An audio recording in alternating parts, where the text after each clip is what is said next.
on a l'impression qu'il y a tellement pénurie de main-d'œuvre d'une certaine façon. Non. Beaucoup de recruteurs parfois postent certaines offres juste pour avoir une grosse banque de données énorme. Et là, dès que tu le fais chier en tant que son employé, il te balance directement. Il sait qu'il y a sur la liste beaucoup de personnes qui veulent prendre ta place. Donc ça, c'est quelque chose qu'il faut comprendre. Les jobs de commis, la plupart du temps, ne nécessitent pas de l'expérience. Tu seras là-bas en train d'exécuter des tâches. On va dire, on t'appelle ici, tu vas courir, aller là-bas. Peut-être si c'est un client qui a besoin de connaître où se trouvent tes produits, il a besoin de renseignements, que des conseils. Tu vas aller là-bas lui donner des conseils. Après, on va dire, on a un commis attendu à tel endroit. Va, passe directement là-bas, tu dois courir rapidement. Et aller voir peut-être comment mettre, peut-être si une marchandise est finie, un produit est fini, tu vas reclasser ça, aller porter la caisse au magasin, venir retirer les produits, mettre rapidement. Tu dois être rapide, c'est tellement exigeant. Il y a vraiment beaucoup de choses, on va arriver là-dessus. Donc, suivez vraiment cette vidéo jusqu'au bout si vous voulez bien comprendre. Moi, je ne veux pas de plaintes. Il faut que vous compreniez très bien. Parce que en prêtant bien attention, vous allez voir que vous allez faire des bons choix. Moi, je vous ai dit ça. Donc, soyez patient. La vidéo peut être un peu plus longue, mais soyez patient. Soyez patient. Prenez la peine de bien suivre. Le premier type de commis, ce sont les commis de commerce, c'est-à-dire ceux qui travaillent dans des structures de réapprovisionnement, dans des grands supermarchés, dans des restaurants. Ceux qui travaillent dans ces endroits-là, ils ont certaines tâches. Mais je vais vous donner vos tâches. Approvisionner, par exemple, les différents rayons. S'il y a des rayons où on a peut-être, prenons peut-être l'épicerie, c'est-à-dire il y a peut-être les avocats, il y a peut-être les tomates. Donc la personne va aller donc, au magasin, porter les gros cartons. Hein? Il va porter, jamais ils ont peut-être des petits trucs pour les aider à se déplacer avec, mais c'est toujours pénible. S'il faut porter, mettre, et puis il faut, donc c'est vraiment pas du tout facile, c'est vraiment le travail manuel. Et il faut aller donc déplacer ça et aller chaque fois se rassurer que les produits ne manquent pas. Vous allez passer le temps à classer cela. Vous allez peut-être souvent travailler à la caisse pour ceux qui peuvent le faire. Ils vont travailler à la caisse dans le but de permettre aux gens de venir quand ils ont fait des achats, de pouvoir calculer, leur dire voilà combien tu vas payer, mets ta carte, tu payes et puis tu sors. Donc voilà autant de choses que ces personnes vont devoir faire. Il y a quand même beaucoup de pression, je tiens à le préciser, surtout dans les périodes de pointe. Un autre inconvénient par rapport à ce type d'emploi, c'est également les horaires. Les horaires ne sont pas vraiment parfois stables. Et autre chose également, c'est le salaire. Le salaire est vraiment très bas. C'est-à-dire, généralement, c'est dans les 16, 17, 18 $. Donc, ça ne paye pas vraiment cher là. C'est vraiment au salaire minimum. Dans les commis d'épicerie, les commis des supermarchés, c'est très bas. Et des restaurants, certains restaurants dans la ville, le salaire est bas. Il y a des personnes qui, selon certains témoignages, certains qui se sont sentis maltraités vraiment dans certains endroits. Il y a des gens qui ont vécu des belles expériences dans ces endroits-là, même comme c'était minable, mais ils sont partis de là quand même étant tellement contents parce qu'ils ont eu vraiment une très bonne équipe avec qui ils ont eu à travailler. L'ambiance était bonne, donc ça dépend aussi parfois de ceux qui vont être avec vous, de l'accueil qu'on va vous réserver, de comment est-ce qu'on va vous faciliter la tâche pour vous intégrer, de ceux avec qui vous allez travailler. Il y a quand même beaucoup de petits paramètres comme ça. Donc, il y a certains qui ont vraiment eu une très belle expérience étant là-bas et ça leur a même permis de décrocher peut-être un autre emploi ailleurs. C'est-à-dire ces personnes les ont donc facilité même la tâche pour décrocher un autre emploi ailleurs. Donc, ça c'est, donc je ne suis pas en train de vous dire non, vous ne pouvez pas faire cela, mais je suis en train de vous présenter tous les paramètres, tout ce qui concerne cet emploi. Donc, ça sera à vous de faire votre choix. Donc, voilà pourquoi je mets vraiment tous les aspects possibles par rapport à ça, pour que les gens ne viennent pas là commencer à dire non, tu veux décourager les gens de faire, tu veux pas. Non, non, non. Il y a des aspects positifs, vous voyez que je mentionne cela, parce que ce sont des informations que j'ai sur le terrain ici. J'ai des informations claires de ce que les gens vivent. Moi, je ne parle pas des choses qu'on a entendues que Je dis des choses vécues. Alors maintenant, la question à se poser, c'est vraiment à qui est-ce que moi je peux vraiment conseiller ce type d'emploi? C'est vraiment beaucoup plus les étudiants. Les étudiants sont un peu coincés ici au Canada. C'est pas du tout évident. C'est pas n'importe quelle entreprise qui va les accepter. Et vous allez même voir des élèves également faire ce genre de job-là. Le deuxième type de commis, ce sont les commis d'entrepôt. Vraiment, ceux-là, alors, ils travaillent vraiment encore plus dur. Parce que là-bas, le travail physique est vraiment intense. Il faut déplacer des charges lourdes. C'est pas du tout évident. Il y a vraiment beaucoup de pression, beaucoup de stress. Alors, ce qu'il faut préciser ici, c'est que pour ce genre de travail, généralement, ils ont quand même un salaire un peu plus élevé que ceux qui sont commis dans les petites épiceries ou dans les supermarchés. Ceux-là, ils ont quand même un salaire un peu plus élevé, mais pas trop élevé. Donc, c'est peut-être dans les 18 à 22 $. Certains, c'est comme ça. Si vous voulez, vous êtes peut-être travailleur temporaire, ça peut être quelque chose qui peut être bien pour vous. Donc, si vous êtes quelqu'un en bonne santé physique, vous avez vraiment la force, l'énergie, ça peut également être quelque chose qui peut être intéressant pour vous. Alors, on va parler du troisième type de commis, des commis qui travaillent dans le domaine de l'administration. Comme je vous l'ai dit, c'est ce qu'on appelle généralement les agents administratifs. Ceux-là, au moins, ils sont parfois dans une situation qui semble être vraiment un peu plus agréable parce qu'ils ont généralement, ils ont leur petit poste où ils travaillent. Ils vont s'occuper la plupart du temps de ranger les documents, de pouvoir imprimer certains documents, de pouvoir scanner certains documents, de pouvoir envoyer certains documents et répondre aux appels. Ils vont parfois également transmettre des informations. Donc, ils auront des petites choses comme ça à faire. Généralement, ça, c'est beaucoup plus vraiment les tâches qu'ils auront la plupart du temps à exécuter. Dépendamment des entreprises, hein, ça va vraiment dépendre de l'entreprise dans laquelle ils vont travailler. Par exemple, un agent administratif qui travaille dans un hôpital, il ne fera pas exactement les mêmes tâches qu'un agent administratif qui travaille peut-être dans un cabinet. Alors, dans quelles entreprises le salaire sera quand même un peu considérable et votre job sera un peu plus stable? Et je vous conseillerais beaucoup plus des entreprises syndiquées. Donc, vous allez travailler, si vous travaillez par exemple dans les hôpitaux publics, ça c'est quelque chose, c'est avantageux pour vous parce que c'est syndiqué et vous aurez quand même la possibilité même d'évoluer. Donc, ça c'est l'un des domaines dans lesquels je peux vraiment vous conseiller. Vous pouvez également travailler peut-être dans des grandes assurances. Là également, le commis peut être payé un peu plus et il a peut-être des possibilités de pouvoir évoluer. Dans les banques aussi, les commis administratifs là-bas sont également un peu mieux rémunérés et ils sont parfois dans une situation quand même meilleure quand je regarde au niveau des conditions de vie, conditions de travail. Je crois qu'ils sont quand même un peu dans une situation meilleure, quand même tu es dans un bureau, tout cela. Donc c'est quand même différent quand même de l'épicerie là. Donc, sauf que dans ces entreprises-là, parfois, certains diplômes sont demandés pour certains postes. Donc, ça, c'est ce qu'il faut déjà savoir. À qui est-ce que je peux conseiller vraiment ce type de travail, les commis administratifs? C'est vraiment ceux qui ont un très bon niveau en français et pourquoi pas en anglais également. Ce serait toujours un atout pour vous. La deuxième catégorie de personnes à qui ça peut convenir, c'est vraiment ceux qui veulent éviter les emplois physiques. Oui, parce que là-bas, vraiment, vous n'allez pas trop faire des efforts physiques. C'est vrai qu'il y a des petites charges que vous aurez peut-être à porter, comme peut-être des cartons pour les formats. Vous allez porter des choses comme ça. Ou bien d'autres documents qu'il faut aller peut-être déposer dans un bureau. Ça, vous allez transporter ça. Mais en dehors de ces petites tâches qui nécessitent un peu les efforts physiques, vous allez vraiment être beaucoup plus dans un travail intellectuel.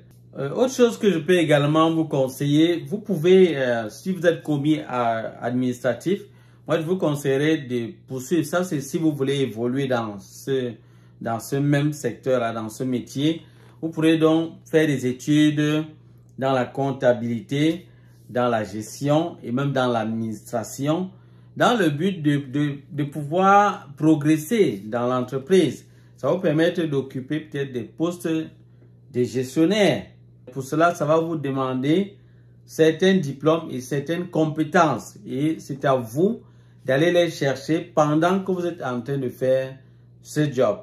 Donc, voilà pourquoi je pourrais vraiment vous conseiller d'aller dans des entreprises où les horaires sont flexibles, où ce serait plus facile d'adapter votre horaire en fonction de ce que vous êtes en train de faire. Si vous décidez d'aller de retourner aux études, on va rapidement trouver un nouvel emploi du temps à vous donner en tenant compte de cela. Ça, c'est bien d'être dans des entreprises pareilles où c'est flexible. Alors qu'il y a des entreprises où vous n'avez rien à dire. Dès que vous venez leur dire, bon voilà, je voudrais poursuivre les études, ils disent, ok, c'est bon, au revoir, on va chercher une autre personne. C'est tout. Donc, vous voyez que cela, c'est pas agréable. Donc, voilà pourquoi je vous donne le conseil. Entrez dans une entreprise qui est vraiment syndiquée. Entrez dans une entreprise où les horaires sont flexibles. C'est-à-dire, vous avez la possibilité peut-être de poursuivre des études tout en travaillant. On peut adapter votre emploi du temps par rapport à vos études. Ça, c'est quelque chose d'avantageux pour vous.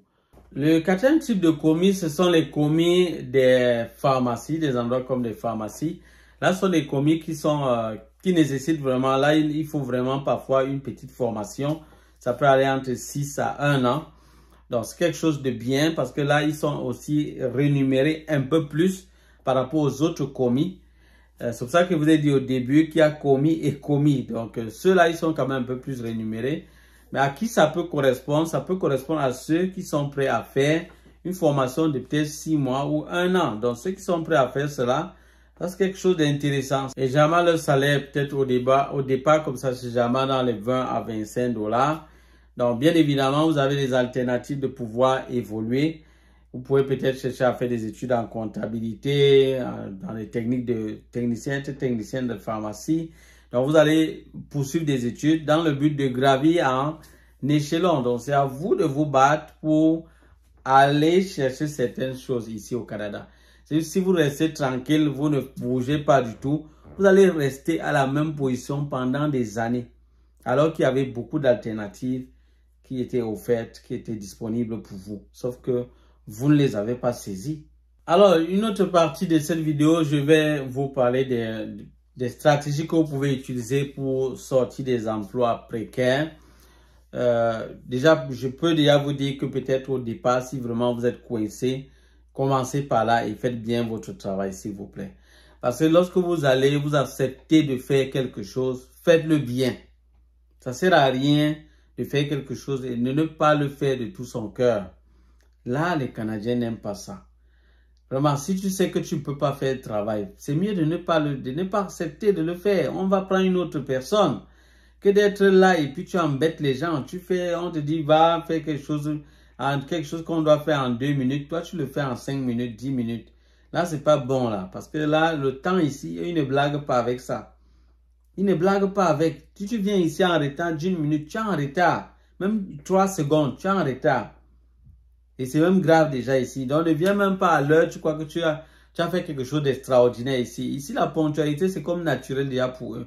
Donc, ils trouvent ça que c'est normal. Donc, quand tu viens à l'heure, tu n'as rien fait d'extraordinaire. Donc, ne crois pas que on va te récompenser ou on va trouver que non, c'est rien, il n'y a rien de vraiment d'extraordinaire. Donc, pour eux, c'est normal. Si tu es venu à l'heure, c'est normal. Tu devais venir d'abord comment?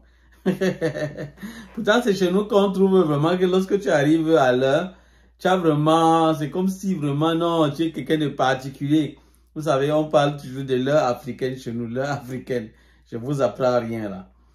Voilà, donc, comment faire pour s'en sortir? C'est vraiment de voir comment faire des petites formations courtes. Si c'est possible d'aller plus loin, c'est-à-dire les formations courtes, vous pouvez peut-être avoir un DEP, le DEP, donc vous pouvez, le diplôme d'études professionnelles, vous pouvez chercher à avoir ce diplôme-là. Généralement, ça ne prend pas beaucoup d'années, même en 1 an, vous pourrez avoir votre DEP. Donc, vous pouvez également chercher à avoir un DEC. Il y a des DEC que vous pourrez faire en 2 ans, d'autres en 3 ans. Donc, vous allez voir ce qui vous correspond le mieux. pour vous insérer directement dans le marché de l'emploi. Si vous voulez quelque chose beaucoup plus académique, qui va prendre beaucoup d'années, ça sera à vous de décider. Il y a des études ici qui peuvent faire 4, 5 années et même plus. C'est vraiment à vous de voir en fonction de votre âge, de vos responsabilités, de vos compétences, de vos capacités. C'est vous qui allez décider. Mais dans tous les cas, c'est une porte de sortie. Ce serait vraiment ça, d'avoir des diplômes, des compétences et de pouvoir postuler dans d'autres entreprises. N'oubliez pas, faites tout pour être dans une entreprise où vous êtes syndiqué. Les amis, c'est très important ce que je vous dis là. Vous ne pouvez pas comprendre ça peut-être maintenant, mais je vais vous dire que ça va vraiment faire, ça fait une grande différence. Quand vous êtes dans un emploi syndiqué, c'est un peu comme si vous êtes un peu protégé. Parce qu'il y a quand même le syndicat combat en votre faveur. Il y a toute une équipe qui est là uniquement pour vous aider. Donc, c'est pour ça que je vous dis c'est très important. Parce qu'au cas contraire, l'employeur peut venir comme ça du jour au lendemain, il vous dit que ça ne va pas. Moi, j'en ai marre, donc on arrête comme ça. Oui, c'est ça. Même si c'est qu'il y a des choses parfois qu'il va payer, si vous vous renvoyez directement, on sait tous, il doit peut-être vous payer 2 semaines et tout. Ça va dépendre, il y a quand même des petites règles là-dessus pour licencier quelqu'un ici. Mais sinon, il va t'enlever rapidement. Pourtant, quand vous êtes dans la fonction publique, parfois vous êtes un peu plus protégé. Parce que c'est syndiqué. C'est un autre avantage d'être dans la fonction publique. Si vous êtes encore au fédéral, là vraiment vous avez touché vraiment au miel du miel. Donc ça c'est vraiment l'or pur. C'est encore quelque chose d'intéressant là-bas. Donc si vous avez la possibilité d'être au fédéral, c'est bon. Et je voudrais vous dire, pour vous qui venez d'arriver au Canada, il y a un programme lancé par le gouvernement fédéral, le gouvernement du Canada. Donc, n'hésitez pas vraiment d'envoyer votre dossier à l'intérieur. C'est vraiment quelque chose un peu comme Entrée Express. Les travailleurs envoient leur dossier à l'intérieur. Et à un certain moment, ils font la sélection pour voir ce qu'ils peuvent prendre. À un certain moment, vous pourrez être appelé pour les entrevues. Donc, jetez votre dossier là-bas parce que c'est quand même long. Le processus est long, mais ça en vaut le coup. Même si c'est peut-être 2 ans, il y a des gens qui ont attendu 2 années, 3 années, 4 années. Et on les a appelés et finalement, on les a recrutés au gouvernement fédéral. Et c'est quelque chose d'intéressant. Donc, il y a vraiment des emplois là-bas qui sont vraiment bien payés et vous avez beaucoup d'avantages. Donc, moi, je vous conseillerais vivement cela. Ça, c'est une option. Vous pouvez également travailler dans le privé si ça vous arrange. C'est vrai qu'il y a des entreprises aussi privées qui sont aussi bien. Donc, ça dépend vraiment du secteur dans lequel vous travaillez. Alors, mon message aux nouveaux arrivants, ce que je voudrais vous dire, c'est que chaque emploi ici au Canada est respectable. Donc, ça, c'est ce que je précise toujours. Donc, tout ce que je dis là, je ne dénigre aucun emploi. Vous savez qu'il y a des gens qui ont toujours une autre manière de comprendre les choses. C'est ça que je vous ai toujours dit. Moi, je suis responsable de ce que je dis. Mais vous êtes responsable de ce que vous entendez. Donc, si vous comprenez mal, vous interprétez mal mes propos, ça vous engage. Parce que moi, je ne peux rien faire là-bas. Je ne suis pas dans votre tête pour vouloir faire autrement. Donc, vous comprenez comme vous voulez comprendre. Mais ce qui est sûr, il y a des gens qui comprennent très bien mon message. Donc, chaque emploi est respectable. Moi, je respecte chaque emploi. Sauf que moi, je donne des conseils aux gens pour pouvoir mieux améliorer leurs conditions de vie. Et je leur dis toujours, même si un job pour un départ, vous allez le prendre, faites-le bien et prenez-le également comme un tremplin. Même les Canadiens ici, ou ces employeurs-là, ils savent cela. Ils ont vraiment cette mentalité. Ils savent que pour le moment, cet emploi, ça ne te payera vraiment pas grand-chose. Ce n'est pas ça qui va te rendre riche ou quoi que ce soit. Ils savent que c'est vraiment quelque chose qui va te permettre de payer juste le minimum nécessaire. Ils savent cela. Mais si tu te démarques bien dans l'entreprise où on te prend, mais le chef d'entreprise peut voir comment t'aider. Ça, c'est quelque chose qu'on vit ici également. Il peut voir comment t'aider. Donc, il faut te démarquer et également montrer vraiment ton engagement, montrer vraiment que tu es quelqu'un de bien. Hein? Et ça, c'est vraiment pas ton travail, pas ta façon de te conduire. Ça peut vraiment t'ouvrir des portes. Moi, je vous dis cela, c'est vrai. Mais ce qu'il faut aussi quand même savoir, c'est qu'il y a des endroits où vous allez même faire 10 années, vous travaillez même bien, mais vous serez au même endroit, à la même position, et vous ne bougerez même pas. Et personne ne se souciera de voir comment vous aider. C'est ça aussi qu'il faut savoir. Donc voilà pourquoi je vous dis, il faut bien réfléchir et bien analyser dans quel endroit vous vous trouvez. Parce qu'on doit évoluer dans la vie. On ne doit pas être juste à un bas niveau et caler là-bas. Là, ce n'est pas bon du tout. Et c'est ça, moi-même, je déconseille cela. Vous allez voir que si les années augmentent, la vie de chacun doit aussi évoluer. Si les années augmentent, toi, ta vie rentre, ce n'est pas bon. Ce n'est pas bon du tout. Moi, c'est quelque chose que je n'aime pas. Donc, les conseils que je donne aux nouveaux arrivants, c'est pour qu'ils puissent mieux se préparer et mieux s'en sortir. Donc, maintenant, je voudrais vous dire qu'il y a des programmes. Ici au Canada, le gouvernement a mis sur pied des programmes d'accueil des nouveaux arrivants. Je vous conseillerais de passer par là pour pouvoir entrer dans ce type d'entreprise où on n'a pas besoin parfois des années d'expérience et tout. Donc, vous pouvez passer par là, ce serait plus facile parce qu'ils pourront vous offrir la possibilité de faire un stage non rémunéré dans des entreprises parce qu'ils ont des contacts. Voilà pourquoi il faut beaucoup réseauter. Et ces organismes-là sont bien placés parce qu'ils ont vraiment un réseau solide avec plusieurs entreprises. Si vous avez donc la possibilité d'être connecté avec une entreprise. Et ça, c'est avec vos efforts également. Je ne dis pas qu'on va tout faire pour vous. Non, ils vont vous accompagner seulement. Ils vont vous accompagner. Parfois, ils vont faire des appels pour vous. Mais d'autres appels, c'est vous-même qui allez le faire. Vous allez contacter les entreprises. Et pour pouvoir faire un stage même non rémunéré. Et peut-être vous allez devoir vous démarquer. Ça peut être peut-être un mois ou un mois et demi. Vous vous démarquez bien à l'issue du stage. La personne peut vous embaucher. Il peut vous embaucher. Donc voilà un peu ce que je voulais vous dire pour ce métier de commis. Et je voudrais vous dire que dans une prochaine vidéo, je reviendrai avec d'autres métiers. Parce que je trouve qu'il est vraiment temps que tous ceux qui veulent venir ici au Canada aient les bonnes informations concernant les différents métiers. Qu'est-ce qui est attendu de vous? Quelles tâches vous allez accomplir là-bas? Quels sont les défis que vous allez rencontrer? J'espère que vous avez bien suivi tous les défis, toutes les difficultés, toutes les opportunités qu'il y a par rapport au métier de commis ici au Canada. Mais sachez vraiment que dans certaines structures, la réussite va vraiment dépendre de l'équipe qui va être avec vous. Parce qu'il y a des équipes, il y a des gens vraiment qui sont parfois méprisants à l'égard de leurs semblables. Juste parce qu'ils ont un titre élevé, ils se prennent pour des dieux. Nous sommes des êtres humains. Moi, je ne comprends même pas pourquoi certains gens se prennent trop pour je ne sais pas pourquoi. Nous sommes des êtres humains. Ce n'est même pas parce que quelqu'un est balayeur qu'on va le mépriser. Non. Non, franchement, il est toujours en train de rendre service. Mais tu le méprises pourquoi? Parce que toi, tu as un autre poste? Non. Non, non, il faut arrêter ce comportement. Ce n'est pas bon du tout. Ce n'est pas bon. Ayons de la considération pour l'être humain. Franchement.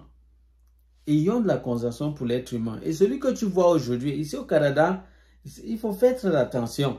Celui que tu vois à un poste bas peut demain devenir un directeur. Ici au Canada, c'est possible. Ça dépend de la détermination de la personne, de l'engagement de la personne et de beaucoup d'autres facteurs. Et de la grâce qui l'accompagne également. Donc, il peut s'engager. Finalement, il devient même ton chef. Toi qui étais en train de le commander. Et d'ailleurs, ici au Canada, quelque chose qui est important quand même. La plupart du temps, ils essayent de faire tout pour que la hiérarchie soit un peu horizontale. Là. On essaye de travailler, on essaie de faire avancer les choses sans beaucoup trop mettre l'accent sur je suis le chef de qui, c'est moi qui commande, c'est moi qui commande. Donc ça, malheureusement, il y a quand même d'autres Canadiens qui ne comprennent pas ça. Mais sinon, la plupart que moi j'ai rencontrés, ils ont compris ça, ils se battent dans ce sens-là. Moi, c'est quelque chose de très appréciable. Et ce que j'ai décrit également, c'est mes frères africains qui, lorsqu'ils ont un poste de chef ici et qu'ils rencontrent leurs frères africains, ils veulent absolument faire tout pour leur montrer qu'ils sont eux le chef. Ils sont le chef, ils veulent brimer la personne, ils veulent le pousser à faire des tâches même qui, je ne sais pas, qui ne sont même pas indispensables. Juste parce que la personne veut se faire voir. La personne veut montrer que non, c'est moi le chef. Non mais il faut arrêter ça. Si vous me suivez et vous êtes vraiment chef, vous avez un poste de responsabilité, s'il vous plaît, revoyez encore bien votre comportement envers ceux qui sont en dessous de vous. S'il vous plaît. Nous sommes des êtres humains, tous créés par Dieu. On doit faire l'effort de se respecter mutuellement. Ce n'est pas parce que quelqu'un est juste à votre service qu'il est devenu votre serpillère. Non! Non, il faut arrêter ça.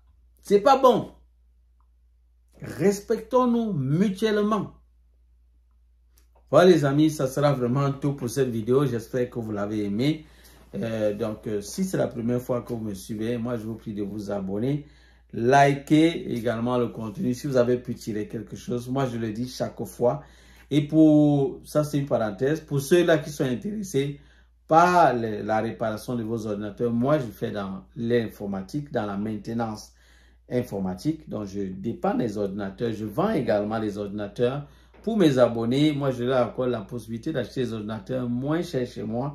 Je vous ai dit, je le fais comme ça aussi pour rendre service, apporter aussi ma part de contribution.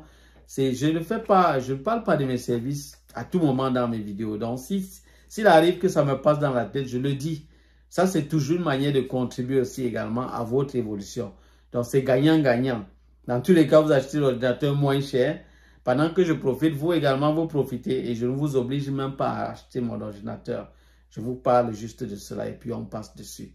Dans la réparation également, si votre ordinateur est cassé, en panne, au lieu d'acheter un nouvel ordinateur, vous pouvez le faire réparer. Si vous êtes ici au Canada, vous m'expédiez votre ordinateur, je le répare et je vous renvoie votre ordinateur. Vous avez besoin d'un nouvel ordinateur et contactez-moi tout simplement et je vous enverrai la liste des appareils disponibles et vous ferez votre choix. Et si c'est bon, on va s'entendre et vous allez avoir votre ordinateur. Mes ordinateurs sont garantis, donc vous n'aurez vraiment aucun souci. Il n'y a vraiment pas de souci par rapport à ça. Donc voilà les amis, ça sera tout pour cette vidéo. J'espère que vous l'avez aimé. Si vous avez pu suivre la vidéo jusqu'au bout, je vous dis merci parce que vous êtes mes abonnés fidèles. Et quant à moi, je vous dis à bientôt pour d'autres vidéos. Bye bye.